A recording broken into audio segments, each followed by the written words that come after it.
Uh-oh. You're going to give us all you know. Surprise, surprise. Thankfully, for the last year and a half, I've been the acting director on and off. There's been a rotating number of people through. About a year and a half ago, we started a concerted effort looking at quality, efficiency, looking at our how we're processing consults, how we're scheduling patients. Prior to that, it was kind of a big shotgun approach to care there. VA Puget Sound is the most complex healthcare system in all of VA. I don't know if you guys knew that. We provide everything from bone marrow transplant, lung transplant, down to primary care, mental health. In addition, we have the largest radiation oncology program in the country. We're one of the top 10 in volume for veterans seen, and we have a top 10 research program. One of the questions that comes up when you look at how big the campus is and the number of veterans we're serving is, do we have the right people in the right places? Are we focusing on too many things and missing some of those basic areas that we really need to focus on, like primary care and mental health? Are folks falling through the cracks? When you look at the Secretary's 10 priorities that Caesar had up, I was at a meeting with the Secretary 2 weeks ago, and he had 5 priorities for us. So I just want to go over those 5 priorities quick. The one main priority he had was really looking at choice and how do we manage the choice program.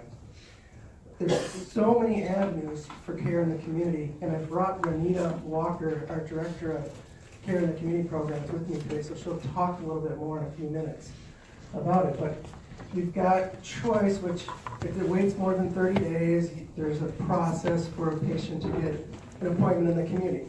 If a patient lives more than 40 miles away, there's how do you get access to care in the community for that.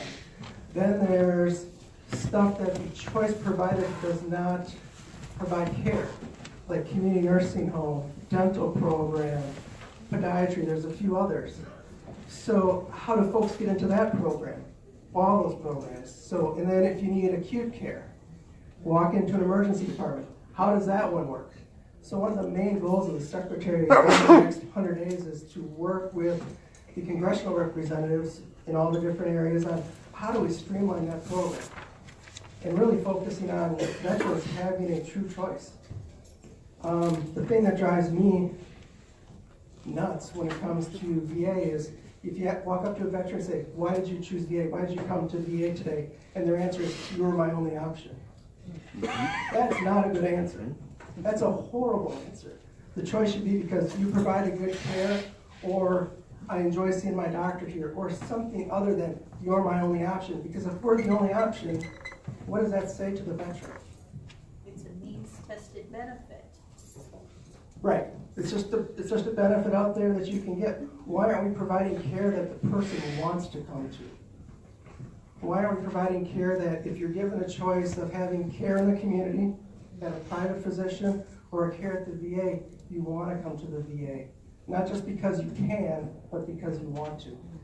So over the last year, we've really been working hard on getting our employees to understand that each veteran coming in the door is not just a number, that you just keep working on your computer, don't look up, don't communicate. Trying to change that culture is really challenging, and it's really a big uphill battle, but I think we're starting to make some progress. Another area that the Secretary focused on was how do we use our resources efficiently, how do we strengthen those foundational services and provide efficient, high-quality care. How many of you have seen the new VA facing website that shows quality and access? Yeah. If you look at if you go to www.va.gov, and on the first banner, it says access and quality. You can click on that banner and it'll take you to a website that'll give you the wait times for all of our clinics, for primary care and mental health, for established patients, and those patients who want to come to us for the first time. There's also information on there about satisfaction, how satisfied our patients with scheduling their appointments. And then there's information on quality, and it looks at 5 measures around quality.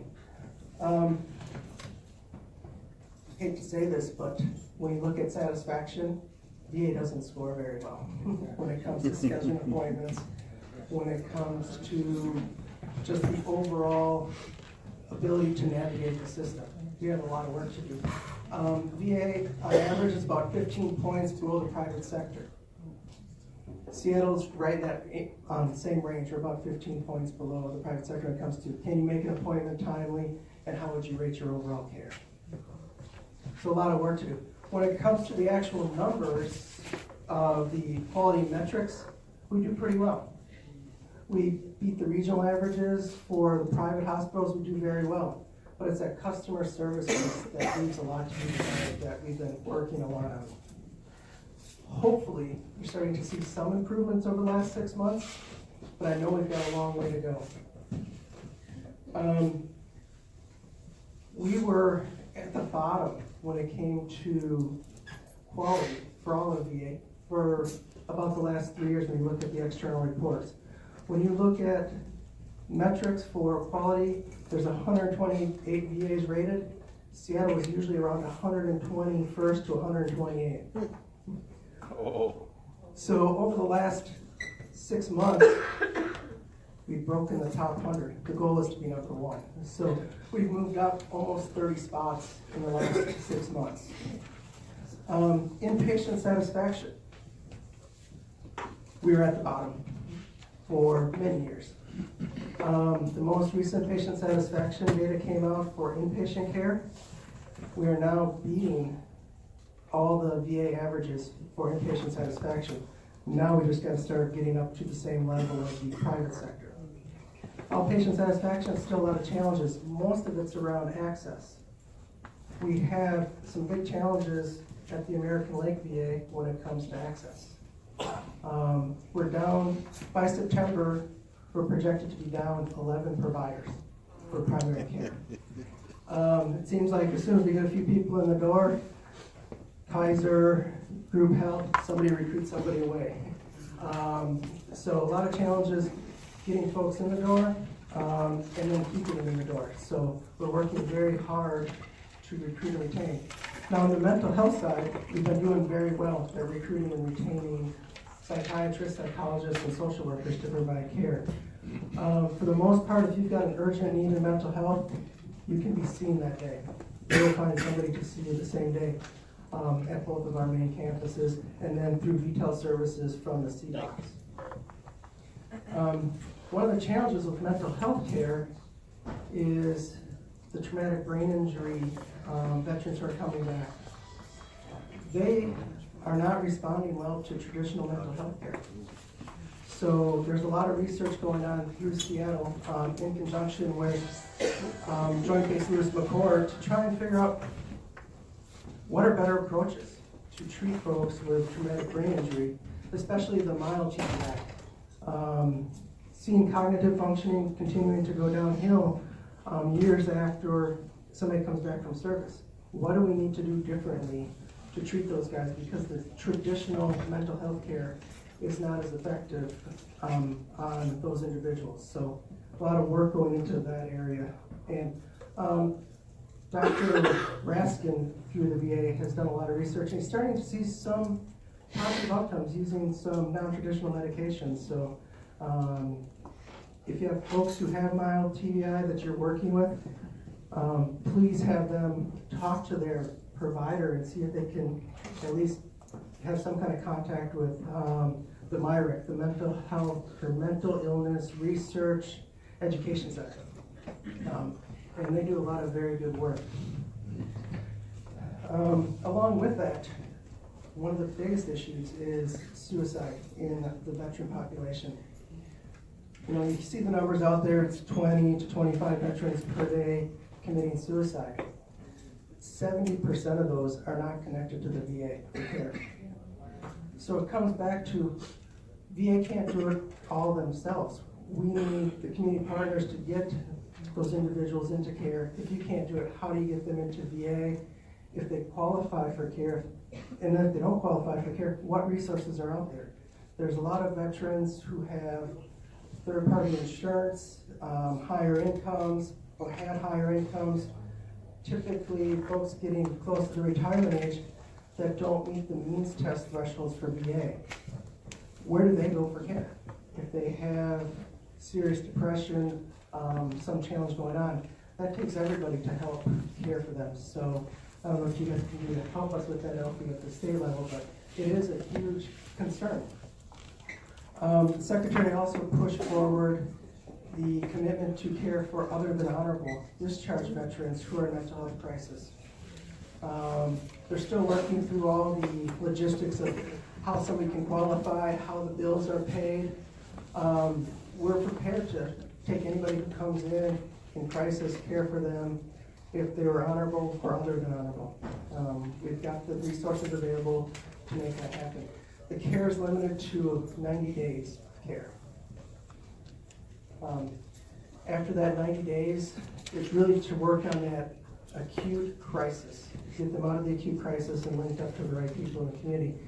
If another crisis would occur within a calendar year, it can be authorized to be extended for another 90 days, so a maximum of 180 days at this point. Those were the big things that I wanted to cover. I had a whole PowerPoint. It was like 16 slides. Goes through everything about what Seattle does, what VA Puget Sound does, what American Lake does. I thought it was more important for you guys to hear what we're actually working on and what things we're focusing on at this point in time. So I don't know if you have any questions for me. Well, there are 3 issues that members of my post have brought up as challenges they see, and they'll never let me know the end of it if I don't bring them up. One of them is getting claims paid for non-VA emergency care, and I don't know if that's an artifact of Highline Medical Center billing the wrong entity, or it's just not really put out there in any kind of clear way. Like maybe it should be on the Puget Sound Healthcare Center website, like in bold letters, this is what you have to do to get VA healthcare. And a lot of ambulances won't even take people to the VA hospital emergency room, even if it is the closest. The second issue is when the VA contracts with lodging for people who are there long-term for testing or for some kinds of treatment, the lodging contracted is not in areas where they have timely and close access to food and transportation to get food. And it's really, and this was brought up by an EMT in that community where some of these lodgings are, and it's rather disconcerting to him being a veteran to hear of all of these veterans dying in seedy motels that the VA had put up there, or hearing that they don't have a way to get groceries or get anything to eat. And then a third issue, and this is above your pay grade, but I still would be obligated to bring it up. Stand up, Alfie. No, it's chip-enabled veterans identification card, since that's something that's assigned through the health side. So you can't unhear it, but maybe if you could bring that issue up the chain so that people can have common access card enabled access to the My Health eVet and to maybe e-benefits, and instead of having to change their password like every 3 months. And this came from a post member who is just really all about information security. The emergency, the ambulance is not bringing folks to the emergency department. Was that at Seattle or American Lake? Seattle. Okay, thanks. Renita? Renita, do you want to talk about choice in ambulances and emergency department? I brought my expert along in this area because I don't know the answer. Well done. Smart man. Sign of a good leader right there. Okay, so I guess at this point, I think I have to start with choice. Yeah, we'll let her talk a little bit about choice, and then maybe we'll have some more questions, and I'll be around. Yeah. Okay, well, again, my name is Renita Walker. I'm the Chief of Community Care for the VA Puget Sound. The old name used to be under Fee Services. Oh, I'm sorry. Can you hear me better now? Oh, yeah. Oh, okay. I'm sorry. Okay, so I work again in what we used to call fee services. That might be familiar, but we're now called community care. We used to be called NVCC, non-VA care. Okay, but all that means is that that's the office that's governing right now the process of the choice. Okay, and NVC claims, ERs, emergencies, that's our department. So I don't want to bore you with history of choice. I'm quite sure everybody has been in that. So let's get to what some of the challenges are and questions. I see your hands. Y'all will not attack me in here. Okay?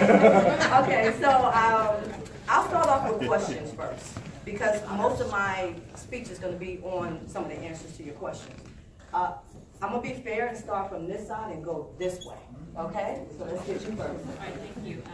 I had two questions, and I guess it kind of is based on my own personal experiences with the choice program. I've used it, attempted to use it at least 4 times, and it has not worked for me. Basically, it seems to me that the choice program is almost like a For me, it's been more like almost a stall tactic. Okay, it's like going, I can't get my appointment for another 3 months, right? So you have to contact Choice.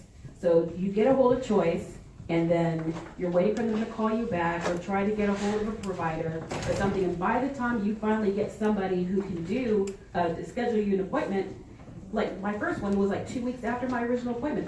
I was like, forget about it. I'll just go to my original VA appointment. And so that's happened to me several times. And then on the last time, and I just moved from Clark County, I was in Vancouver, Washington, trying to make an appointment, and I ended up getting referred out to a doctor on the outside, and they said that we're not taking any choice people because the VA is not paying the bills. And so, are they doing anything to fix these things? So, okay. So instead of me hitting every question, because we'll be here all day with Choice, I'm going to go around and get some of your questions, and then I'm going to come back up here real quick, and I'm going to answer them, okay? All right, so I'm going to just walk around, because I'd rather everybody hear the question. Yes, I went through the choice program and they referred me out and they said, oh, we didn't make it within 5 days, so you have to go back and get another consult. And I had to go back like 6 times, and then the provider at the VA is so frustrated because they did the consult so many times that we want to give up. I went through the choice program and I'm now ending up with $5,600 bills because of that. Didn't pay my emergency treatment. Okay, so that was an ER. Okay. Who's next? I can yell. No, that's okay. I'll come around. No yelling. Stop right there. Okay, for me, it's all the above that everybody else just complained about. And if you need to have a chiropractor, they only gave me 12 appointments for 1 a month, really? And you got problem with muscle skeleton? Don't worry, something needs to be done about that. Thank you. Okay, I'm gonna swing back to you. My issue is, do you make sure these people are properly certified? I did a choice. It was excellent. I got seen in 5 business days from the time of my referral. I appreciate that. Met all my criteria. Less than 10 miles from my home because I wasn't willing to travel. But the person who treated me was atrocious. Her license should have been pulled because I'm a diabetic. She treated my feet and she sanded the tips of my toes so I could not walk. I had to wear house shoes to work and hold my toes up. And they were swollen for 3 days. And so I will never go to a podiatry appointment except for at the VA. I'm coming around. Okay, they're trying to make me not be fair back there. Okay. My ordinary care through choice has been phenomenal. Quick appointments, quick everything else. Specialty care, not so much. It got kicked out 2 months ago to the VA saying needs approval for specialty care. VA declined it a month and a week later saying we can give services within 30 days. Now I'm looking at 2 months and no contact. It's just communication at a level. There was one more I saw right here, and now I'm gonna start answering your questions, because we don't have a lot of time. Yeah, right. Okay? Alright, and you first, and I'm coming here. Well, this was somewhat for the, your counterpart. Oh, And we had to deal with, veterans that are indigent going to the VA. And, they have claims pending for disability, but yet they can't get treatment. They go to the VA and he says, well, no, sorry. So what are these people supposed to do? Which then makes what you're saying, contradictory. And then the other, for the choice program, these people are they're going in for emergency care for service-connected disabilities. And then they're being billed and it's going on their credit report. Okay, this is the last one, and then I'll give it back to the director to answer that, and I'll answer the rest. 2 parts. Number one, I live in Grant County, and any veteran that's looking for health care in Grant County is on the choice program. So it'd be great. I work as a veteran service officer, that if they come into me and it says, which doctor can I see? And when I say that is, I don't really have that available to me as far as which doctors accept the choice program. That would be great if it's available throughout the state. Excuse me, sir. All righty, so let's go ahead and get some of the answers to your questions.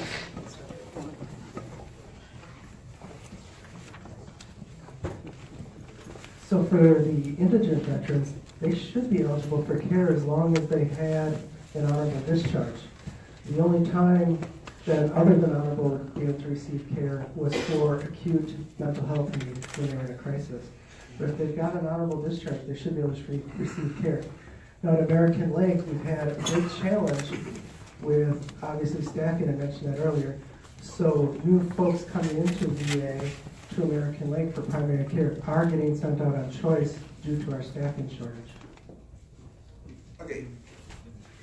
These are honorably discharged veterans, and the people looking at their DD 214, and they're saying you don't have 2 years of service. Veterans that were, and many veterans that were in service in the Vietnam era were drafted. They had a 2-year period of time. They went to basic training, AIT, to Vietnam, and then they were discharged. They had a complete year of service. They're not going to have 2 years on the record.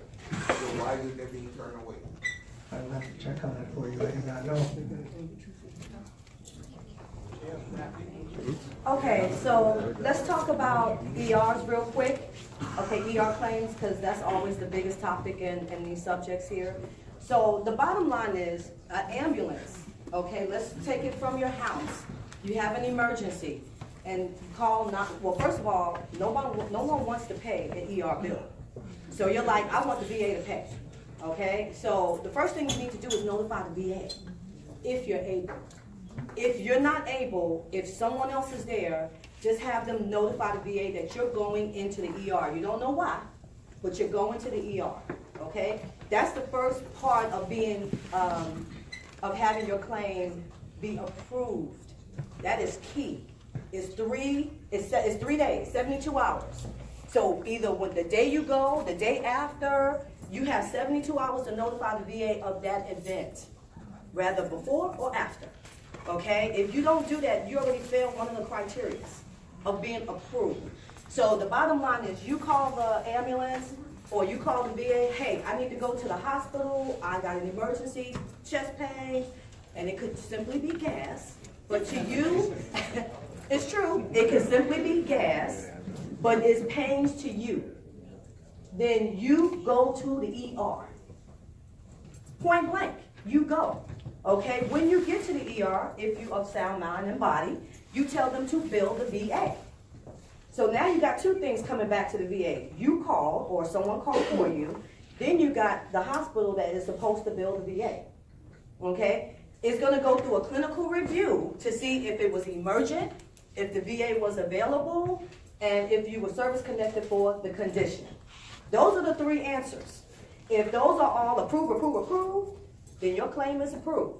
If you go in there and you stomp your toe, okay, stomp your toe, not break it, but you stomp it and it hurts. You go to the ER, they're gonna probably disapprove that because it wasn't emergent. They're gonna look at the notes. Oh, could this veteran have waited and went in the morning or went that day if the VA still open? That's when you get those denials. So there's a lot of, I got you. There's a lot of variables in those situations, but the one thing I'm gonna tell you to do, we have a brochure that tells you exactly what to do for an ER claim, for ER event.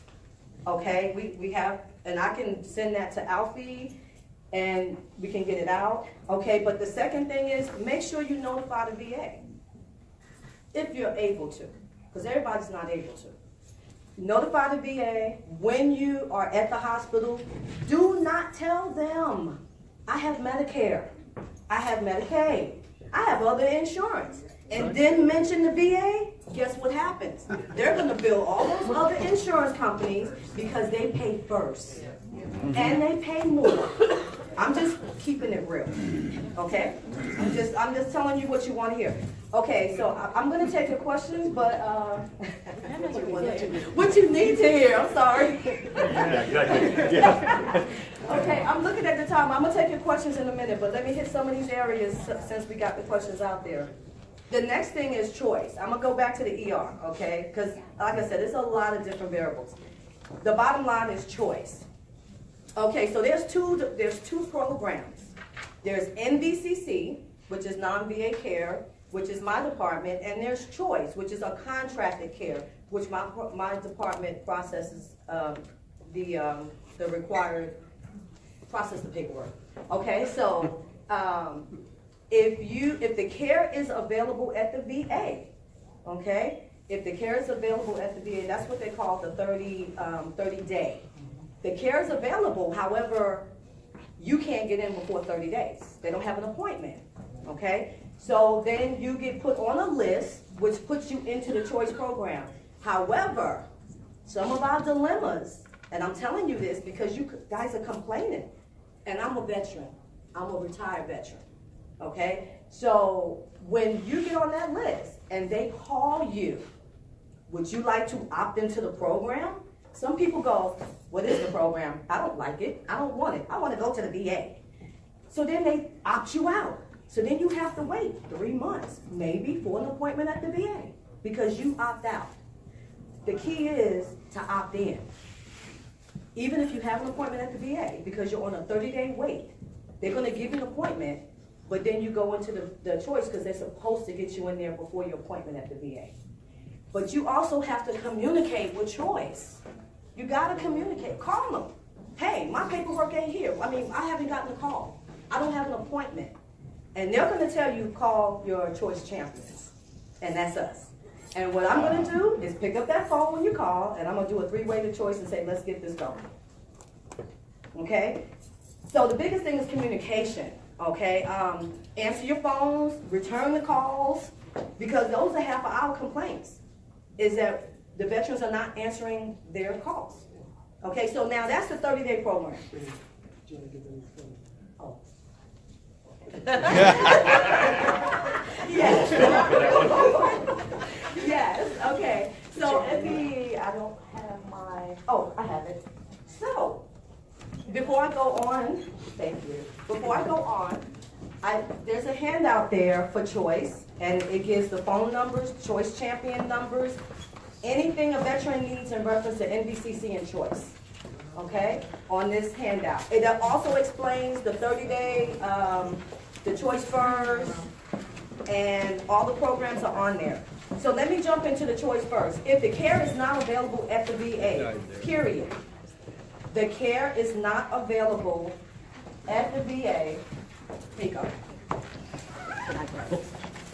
Okay, then that's when your either specialty or your provider will put in a consult. And that consult comes to us, we call you, you accept, we upload your stuff to TriWest, TriWest will call that veteran, okay? Just like they'll call the vet now. People say they're gonna call. I got a carer myself right now, pending, okay? And my office is backlogged. So when I say backlog, that means we're behind in uploading a lot of the documents because of staffing and other demands. However, my name is in there. I just got a call while I was sitting in here from the choice calling me about my appointment. So when people say, well, I didn't get no call and I didn't do this, communication and making sure your information is correct is very important with choice, okay? However, those are the two ways you can get into the choice program. The 40 mile, okay, that's someone that lives 40 miles from a service in VA, which a CBOC is counted, okay? Now I'm telling you all of this, but come around August, a little bit later than August is gonna change. It's gonna get better. They're going into a new contract. They are, give them a chance. They're coming into a new contract. It's Choice 2.0, okay? And what they're doing is trying to address all of the concerns that Choice had. We had a lot of problems with getting appointments. Okay, they work on a time span. If they can't schedule your surgery within 5 days, they send it back to us. And guess what we do? Send it back to them, give them 5 more days. Yeah. It's true. That's what we have to do because that's in the contract. And they're changing all of these little rules in the contract. Okay, one biggest thing is the Choice 40. They're going to do away with Choice 40, meaning that if you live 40 miles, you're 40 miles. It doesn't matter if you're next to a CBOC. That's coming. I didn't say it's here. Okay, that's coming. The 30 days. We're going into single booking, which means now if the care is available at the VA and you can't get in for over 30 days, they're not going to schedule you an appointment.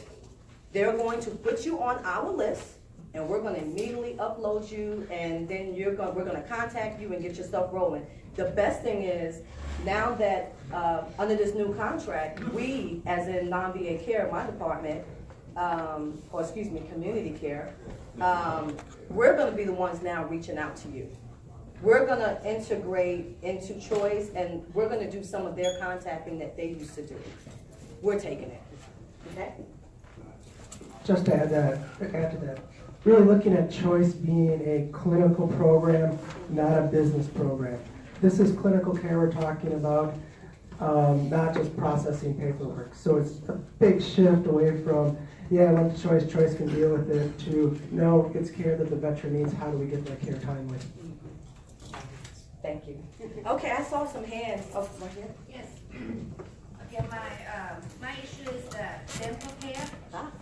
Okay. Because, it wasn't Choice, now it's taken out. You wait 2 and 3 months for dental.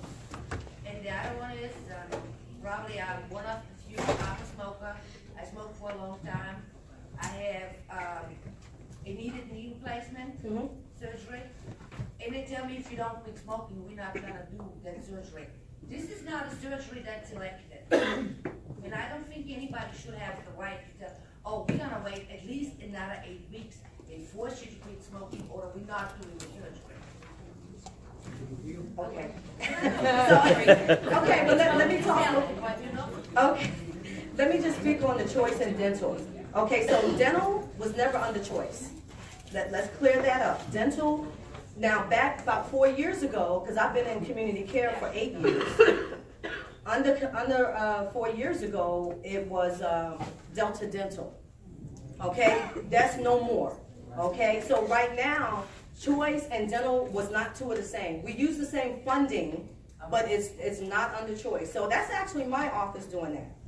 But that depends on the treatment plan, and it depends on how fast we can contact your provider, because we have to get a scheduled appointment. And the biggest thing on that is the provider's agreement. I want to mention that because I only have 5 minutes and I probably used up 4 of them. Oh. Okay, but real quick, the provider's agreement is nothing more than the VA contracting directly with the providers in the community. Directly. We don't go through Choice.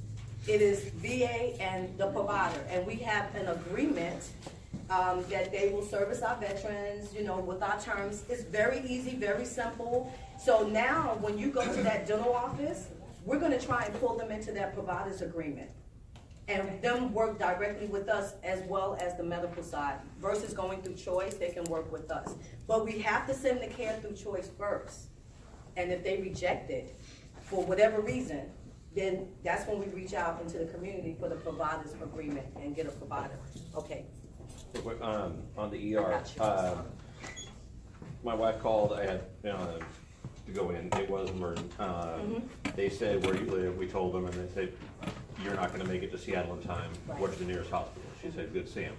So, they said, go there, tell them, they asked for the VA, what insurance do you have? And I said, the only thing I have is VA. Right. And so I said that, and it was something that is service connected. I still have $1,000 bill sent to me, and I said, this is supposed to be paid by the VA. They said, well, this is the part that's not paid. Okay.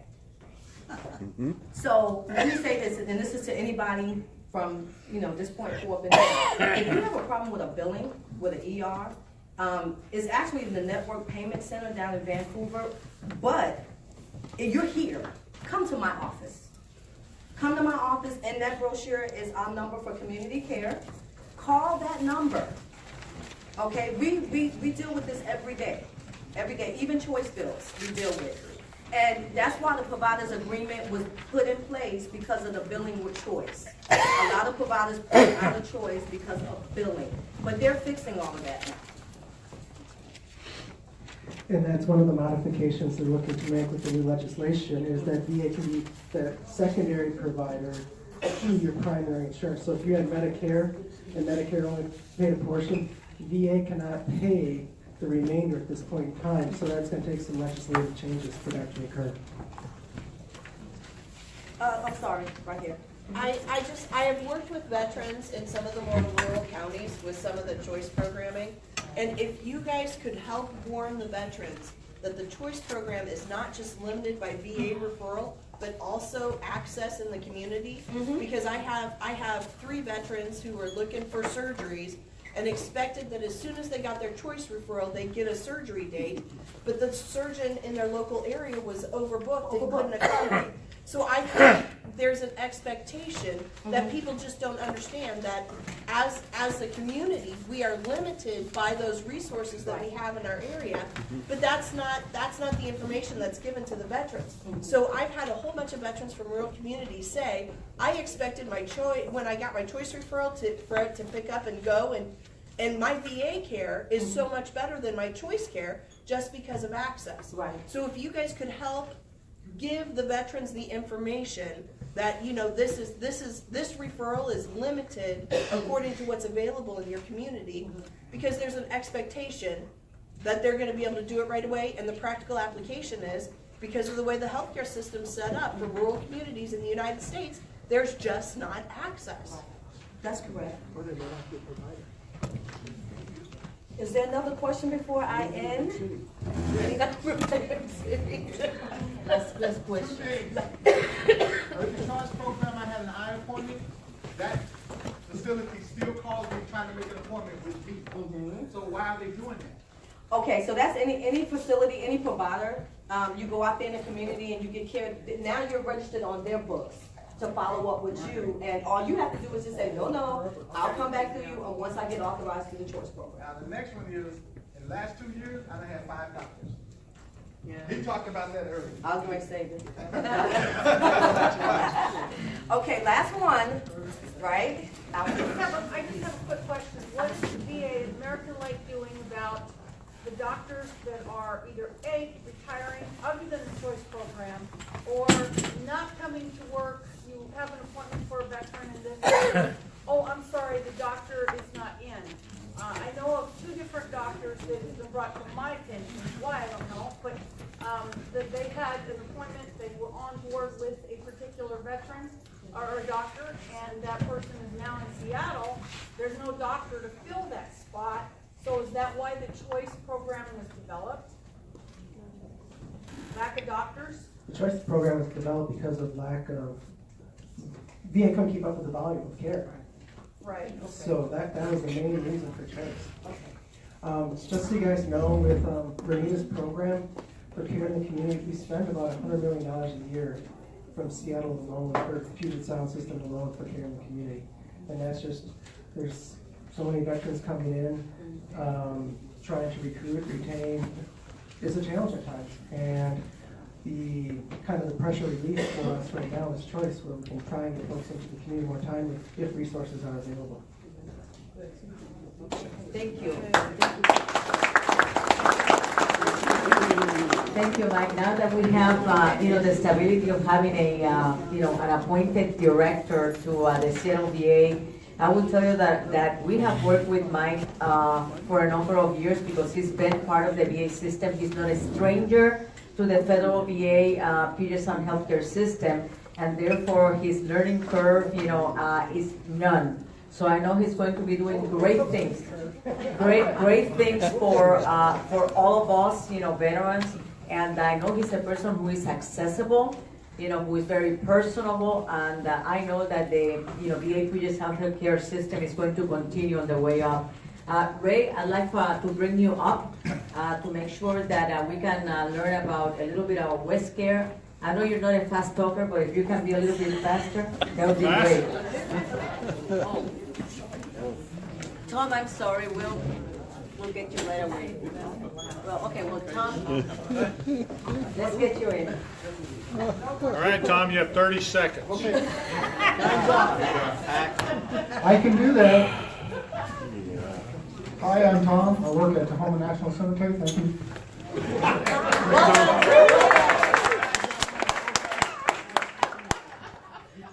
Okay, I don't have a PowerPoint presentation. I apologize for that. I didn't get it to you folks on time. So, basically, if you've never been to Tahoma National Cemetery, Memorial Day, May 29th, 1 o'clock, we're going to have a ceremony out there like we do every year.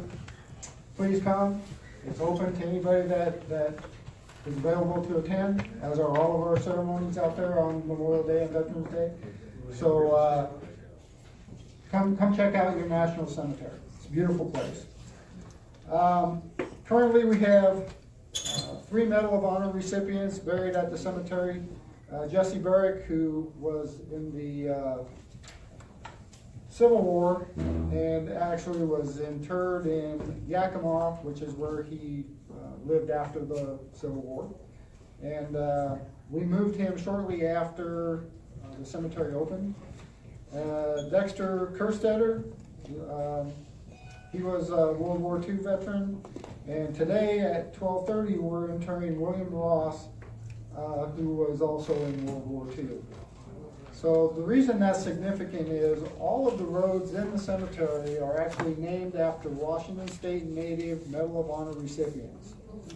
Okay, so now we have 3 Medal of Honor recipients that reside at the cemetery as well. We also have First Sergeant Nathan Chapman, who was the first soldier killed in the Afghanistan War back in 2002, along with 42 of his brothers and sisters who also died since then. Let's see. So Tahoma National Cemetery is 158 acres. We've done 2 of 3 phases of development. The last phase of development was completed in the summer of 2014. We will be able to maintain burials for about 10 more years off of that expansion project. So in about 8 to 10 years, we will start the next phase of expansion, which will give us another 10 to 12 years. So Tahoma National Cemetery won't be closed for first interments probably until somewhere around 2035. We serve over 3,666,000 veterans. So I just learned this fact, so I had to share it with you. In 2016, the NCA did a study, and they found that the National Cemetery's utilization rate by eligible veterans that live within 75 miles of a national cemetery was only approximately 15 to 18% nationwide. the West Coast or the Pacific District cemeteries jumped all the way up to 18 to 20%. And Tahoma National Cemetery, I'm proud to say, far exceeds that by getting to 28%. Yeah, well done. Now, that's great, but where are the other 70% of you going? Okay? You're going to private cemeteries because that's where your family is, that's where you want to be, and there's no issue with that. Honestly, that's great. But make sure you're checking with the NCA and VA about your other benefits, because you are still entitled to a headstone, a marker for your gravesite, and some other things that will help out. So make sure you're looking at that. Eligibility is pretty much the same. If you are enrolled in VHA or VDA and getting any kind of compensation from VA, you're eligible for burial in the National Cemetery. Okay, if you're not eligible for that, you're probably not eligible for burial in the cemetery. So in other words, you need to be an honorably discharged veteran, and that's the primary goal. All right. After 1981, you had to serve 2 years. Prior to 1981, it didn't matter how long you served, as long as you served honorably. Okay. Your spouse is eligible whether she or he passes before you or after you. Okay, so the veteran does not need to be buried first in order for the spouse to be eligible. Okay? Dependent children.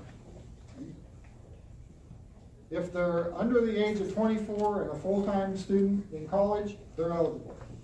If they're under 21, they're eligible. If you have medical documentation that says they are dependent upon the veteran for their livelihood and always have been, they're eligible. It doesn't matter how old they are. Okay? All right. Okay, so can an honorably discharged veteran not be eligible? The answer is yes. Under Section 2411 of Title 38 of the United States Code, certain otherwise eligible individuals found to have committed federal or state capital crimes are barred from burial or memorialization in a VA National Cemetery. And that is a result of the Oklahoma bomb. Okay? So once he blew up the mail post office in Oklahoma, they said, and then subsequently they determined that somebody that does that won't be eligible for burial. We have a couple of new programs in NCA. There's a pre-need eligibility determination. Okay, this just started within the last 3 or 4 months. You go on our website, you fill out the form, you send it in, and I don't promise this, but they're telling you somewhere between 60 and 90 days, you'll receive a letter back that says you are eligible for burial in a national cemetery. Doesn't tell you which one, okay, because the cemetery has to be open and there has to be space. So if you submit that letter today, we'll tell you you're eligible, but we can't tell you where because we don't know when you're going to pass away and when you're going to need that service, okay? But it's it's important for a lot of people because they're making their arrangements or planning ahead, which is great. Everybody should do that. But if you don't have that, it's not the end of the world. All we need is for somebody who's helping take care of your process at your time of need to have access to your DD 214, okay, or whatever discharge documentation you have. We get that to our national scheduling office in St. Louis. They have an eligibility division there. They can access the records and they can make sure that you're eligible and get that information back to you very quickly, usually the same day. So this is another plea we have is just please plan ahead as much as you can. If you want to use the National Cemetery, that's great. Let your loved ones know that's where you want to be, because when they go to talk with the funeral home, they need to know that. Because the funeral home's going to try to sell you a place to be buried that they want, you know, they wanna take you to, not where it's free. Okay?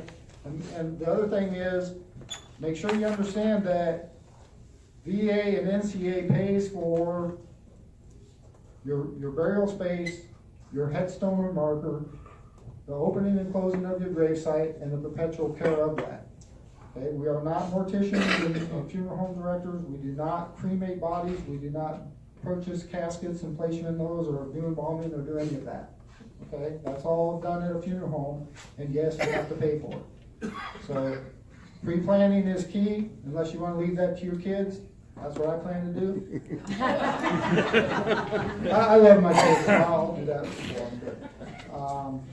And then the other thing that we have that's really brand new is if you go on our website and you can pull up the burial schedule for any national cemetery for whatever day you choose. So if you know of a friend or a loved one that's being interred at a national cemetery, you can select that cemetery and it will show you all of the burials that are scheduled for that day, unless the family has opted out of that option. Okay, so if the family doesn't want their information on there, it won't be there. Okay, so they have the option to not have that posted there. But it's a great way for you to be able to look at a cemetery to find somebody that you know that is possibly getting ready to be interred at a national cemetery. There's also the National Grave Locator, so if you have the person's name, you can usually figure out with that where they are. Okay? All right. I'm done unless you have any questions. Yes, sir. Tom, why don't you mention that military honors are rendered at interment by volunteers? Because they gave me 30 seconds. As a member of the Leatherneck Honor Guard, go ahead and give a shout out to us. Okay. We are recruiting, no, wait, that's the other speech. So we have 3 committal shelters at the cemetery, and obviously most of you would know that when you pass away, you're entitled to military honors. We allow military honors to be held at our committal shelters, right? So, as you may or may not know, the active duty military is pretty strapped, and they don't always have the ability to provide a full military honors detail for that. Thankfully, we have 16 Veteran Service Organization Honor Guard Rifle Team groups who are willing to step up and take on that responsibility. And I know the Leathernecks and the VFW over here, 17 groups, folks, right? And then some of these guys and gals are out here a couple times a month. So they need help, we need help. If you're interested in being part of an Honor Guard team, talk to them because they could always use your help. But I tell you, our cemetery is what it is because of the volunteers. Okay, we have a public information center at the front of the cemetery that is manned every day by volunteers only. There are no paid staff members operating that public information center. So between that and our volunteer honor guards, we make sure that all of the veterans and their families receive the customer service that they need. So in case you're wondering about customer service, for the 5th time in a row, the American Consumer Index survey gave the National Cemetery Administration the highest rating ever achieved by any company, anywhere, government or civilian, 97% for national cemeteries. Wow. Thank you. Is there anybody else? Yes, sir. Yeah, question here. We've got, the next speaker is going to be Washington Serves. As a veteran, I'm working with them to upload my DD-214s.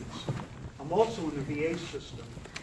Why don't the silos talk so that I don't have to submit my DD-214 to the VBA, to the health system, and to you each separately? Could we get it so somebody, if we go to somebody like Washington Serves, upload our data, that we might be able to simplify that? I wish I could. I know that is something that's been talked about with Secretary McDonald. I'm sure Secretary Shulkin will address that as well. At my level, I'm right there with you. I would love to see that happen too. I would like for all of the VA entities, VBA, NCA, VHA, to be able to access the same computer system so that we can see what's there. I'm not interested in anybody's health records because obviously if you're coming to see me, it's not important anymore. But for your benefits for NCA, absolutely want to see your DD-214, make sure you're eligible for burial. That's all I care about. Okay, not necessarily true, but you get the point. I agree with you. I don't know why we can't do that, but it seems to be an issue, and so. Yes, ma'am, real quick. Burial at sea. How does the VA handle burial at sea? The VA does not handle burial at sea. If you want to be cremated and buried at sea, you need to go through the Department of Defense and the Navy or Coast Guard to make those arrangements. Then if you want to be memorialized at the National Cemetery, you would let us know. We can help you with that. Okay, thank you.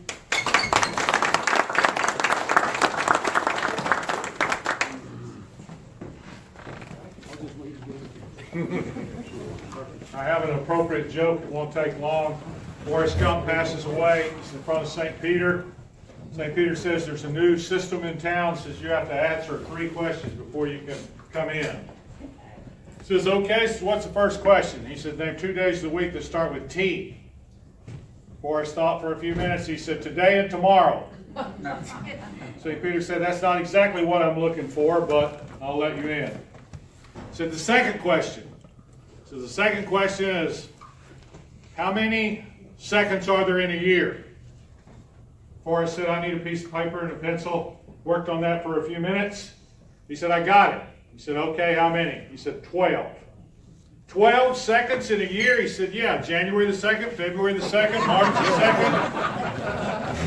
He said, okay, that's still not what we were looking for. We have one more question. We want to know if you know what God's first name is. Forrest thought for a long time, and he said, Andy.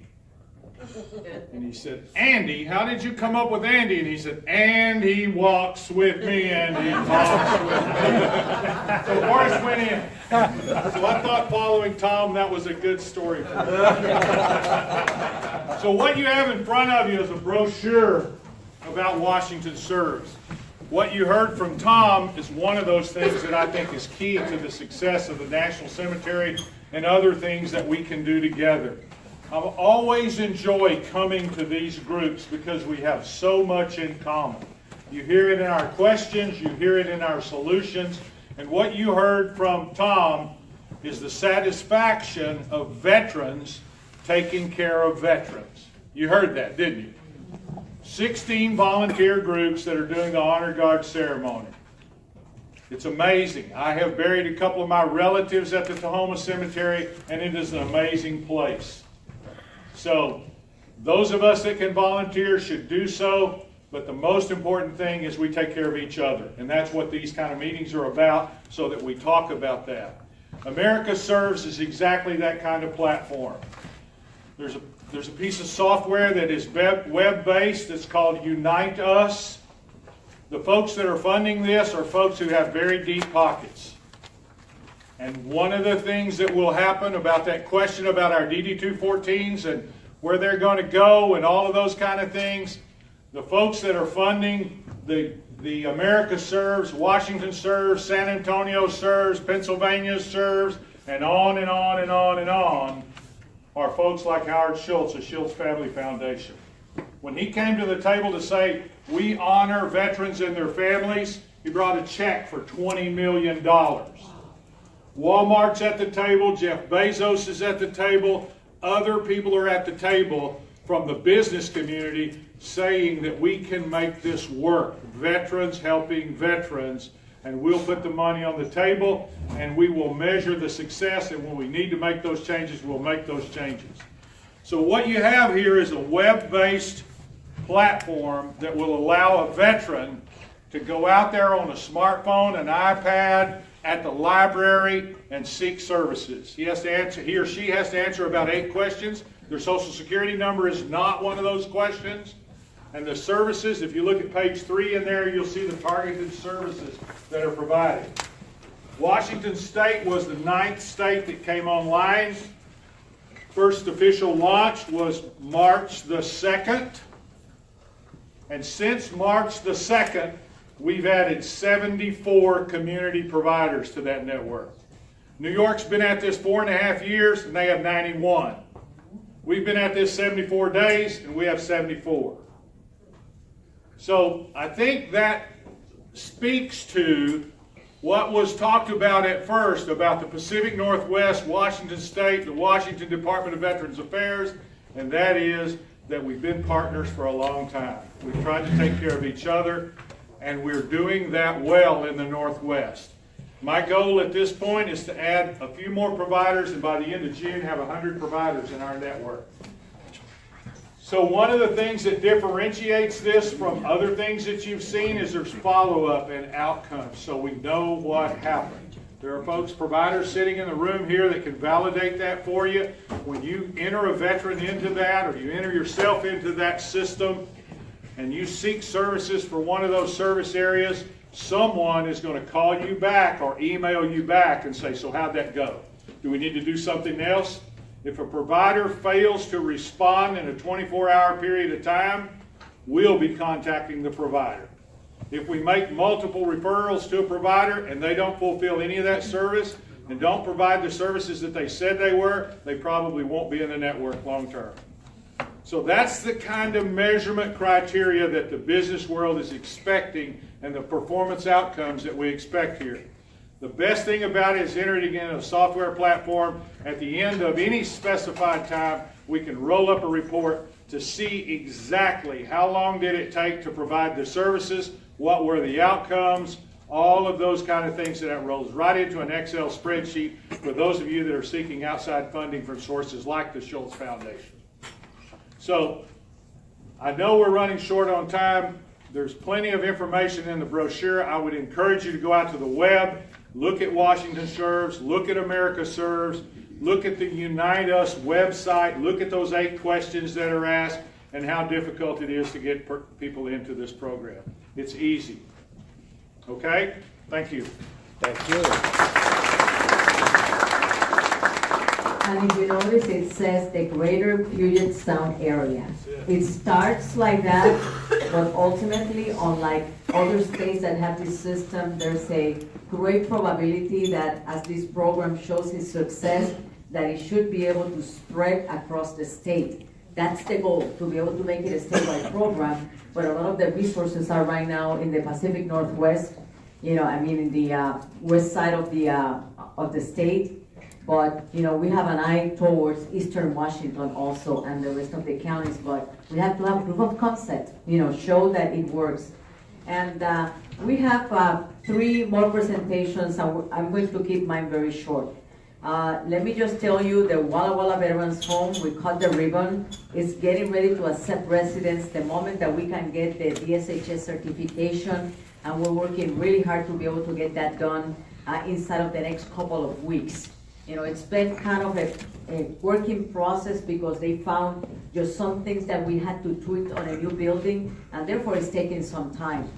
The feasibility study for the potential cemetery on the southeast portion of Washington State, which is like the Tri-Cities, Walla Walla-ish area, is just about completed, which means that probably inside of the next 2 years, don't quote me exactly, we may end up either being in construction or may have finalized a cemetery in that particular area. Our next outlook is going to be for something in the Mount Vernon, Snohomish, Skagit County area for the potential of another state cemetery in that particular area. So we have some big audacious goals when it comes to being able to spread the programs across the state. And we're going to continue working on those issues. It always takes a state investment, and as you know, the state is pretty encumbered right now. So we need to make sure that we really work on these things. One of our state priorities, and I know that Mike spoke about that earlier today, and it's one of the priorities of the secretary, is the issue of veteran suicide. But we're also looking beyond the veteran. And I just had a meeting yesterday to be able to start addressing the issues of military family suicide. You know, you don't hear a lot about that.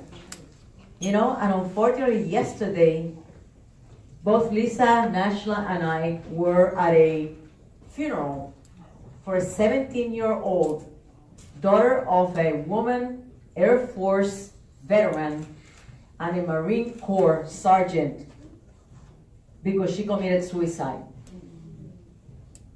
This is very real. And we don't have any idea how pervasive it is. But the figures we get is that once a veteran commits suicide or service member, their family members are twice or 3 times likely to also consider or consume suicide.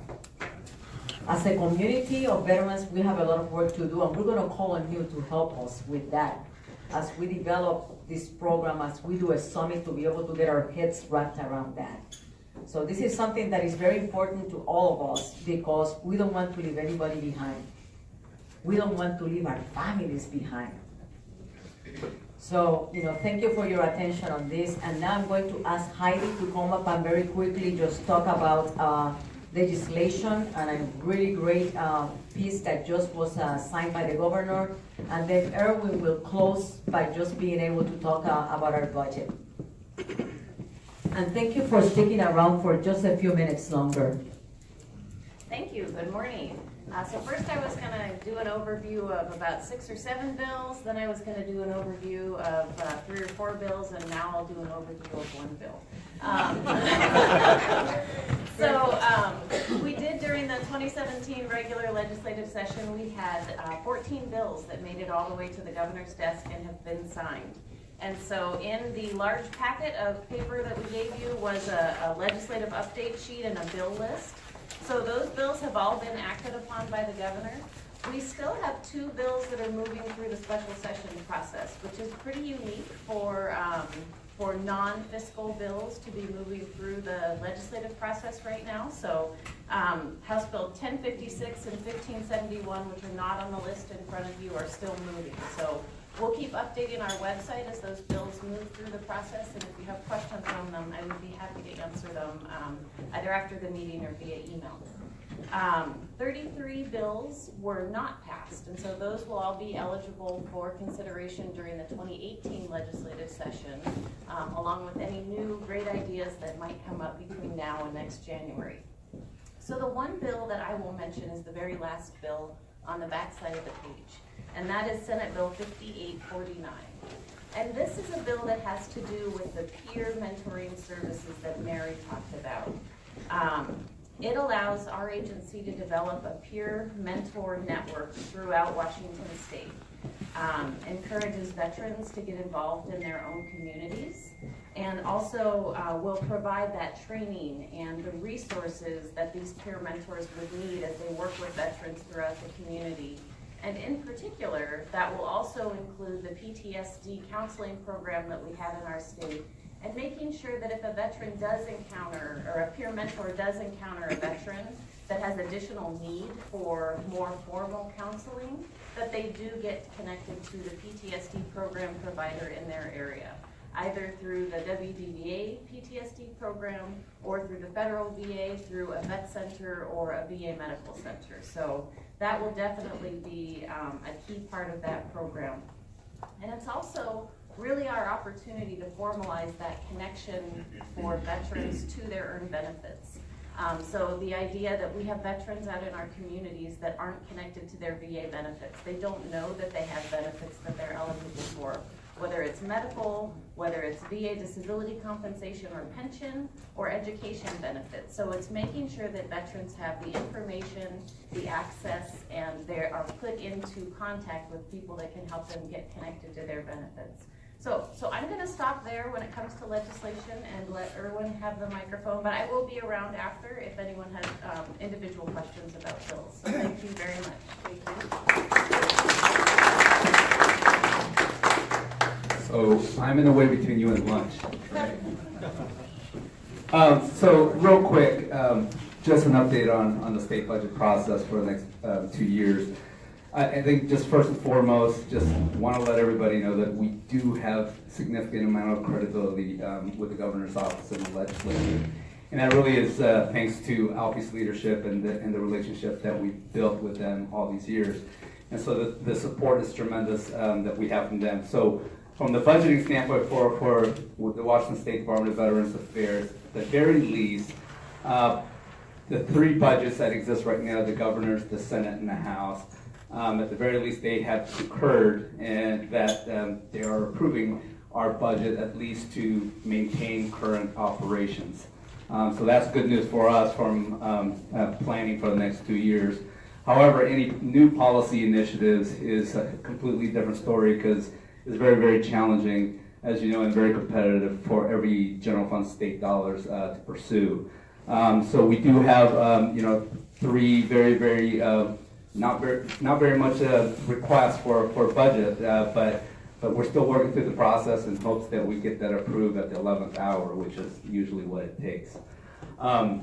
So current budget status as it stands right now, as far as I know, mum's the word. We haven't heard a peep whatsoever as far as whether or not the House or the Senate are in committee discussions or conference discussions in resolving the budget situations. I'm sure you guys have heard they're worlds apart, and that's primarily driven by how to fund education for the state. And so the unfortunate part about it is the 30-day special session ends on the 23rd of this month, which is next Tuesday. So with that in mind, a lot of state agencies are preparing for possible closure of state government. And it's instructions that we've been given by the governor's office, at least his appointed agencies, to start preparing for any contingencies.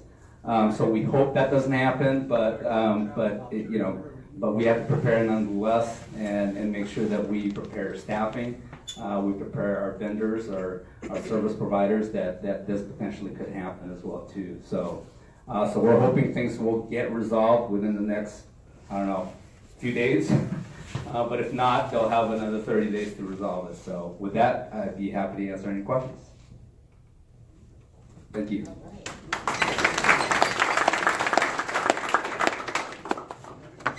Okay, so I just want to say, Heidi, do you have an alibi? I have an alibi. I'm sorry. So there is a group called the Veterans Legislative Coalition, and I would be remiss if I did not mention the Veterans Legislative Coalition and the amazing work that they do with our state legislature. Heinz Haskins was here a little bit earlier. He's the chair of the VLC and left some information, so if anyone's interested in learning more about what the VLC does, they review all of the legislation that is out there to determine whether or not the VLC is going to testify on bills, and it's a wonderful group, and if you're interested, there are packets up front, so thank you. That's perfect. Heidi, before you disappear, since you're the legislative person, I thought there was going to be a change in the Washington driver's license that would also identify veterans. There are a lot of veterans benefits out there.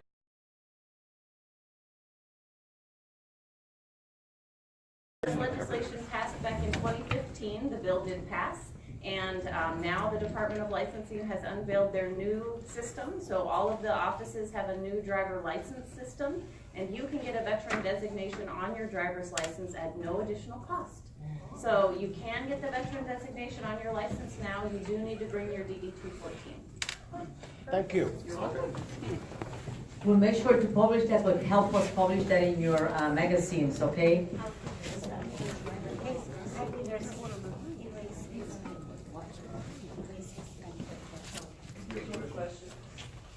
Oh, do you have to wait for your license to be renewed to do that? Or No. can you go in now and not pay a fee and get a new license? You'll have to pay for the new license. You don't pay a fee for the veteran designation, but you will have to pay for the new license. Okay, so I'd like for Chuck to come to the front, please. What do I do now? So we are grateful for AMVEX Post 1 to have hosted to have posted this event. And we just have a certificate of appreciation for post number 1. It's kind of long, so I'm just going to say thank you.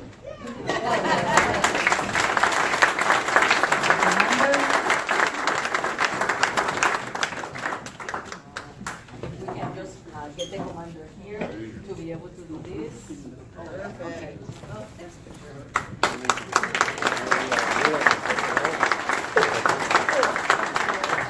Thank you for the hospitality. All of the materials that were given to you, presented, slideshows and everything are going to be sent to you electronically. You know, we'll put a packet together and we'll just, you know, as a packet put it together. If it is too big, we'll send you a link to a place in our website so you can just pull it all out, okay? Thank you very much for everything.